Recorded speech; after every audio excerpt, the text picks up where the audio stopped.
Michael Douglas is in the entertainment spotlight for his new film. And Barry ZeVan, our entertainment editor, is here with that story. Now this, Barry, sounds like my kind of movie. It is fantastic, and everybody should fasten their seatbelts and get ready to soar to new heights of entertainment excellence.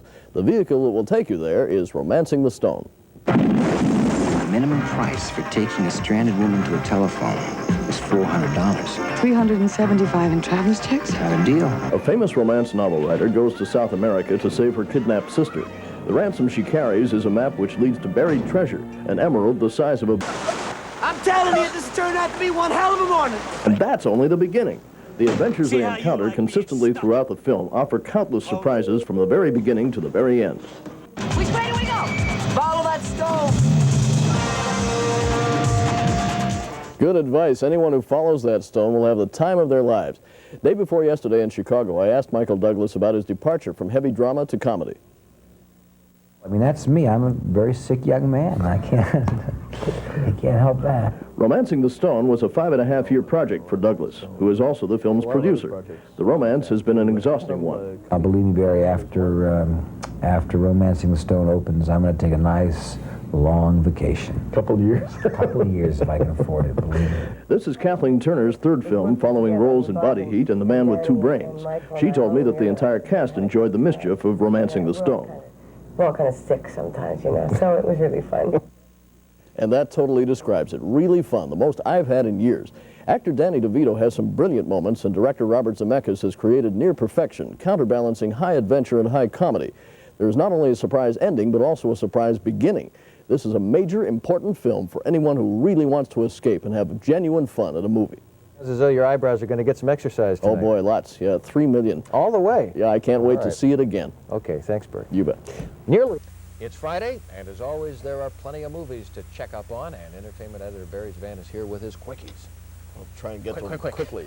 There's so much to see on Twin Cities screens this weekend that you'd have to start this evening and go nonstop through Sunday night to catch it all.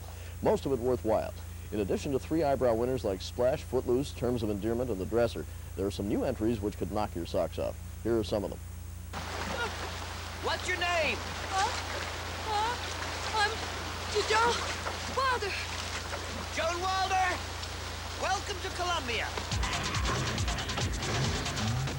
And welcome to one of the most brilliantly conceived romantic comedy adventures ever, as Michael Douglas, Kathleen Turner, and Danny DeVito take you on a high-energy search for treasures through the jungles of South America. Romancing the Stone will have you on the edge of your seat from the surprise beginning to the surprise ending. It rates 3 big eyebrow wiggles, the best rating we give. Please welcome Spinal Tap.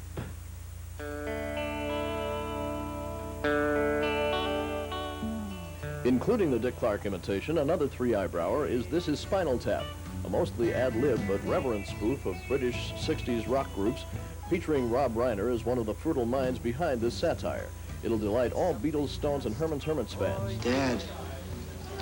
Dad's going fishing. Fishing? Yeah. On Christmas Eve? Yeah. At night? This is the sort of banter that makes Racing with the Moon a warm and charming film. It traces the romance of a poor boy and rich girl in the early days of World War II prior to the boy's entry into the armed forces. It's a must for 40s nostalgia buffs and anyone who's ever been in love. 3 big eyebrows for this one, too. Please, mister. Now bring my son out. Don't be cute. I'm in a bad mood. I'm in a bad mood, too, about this film.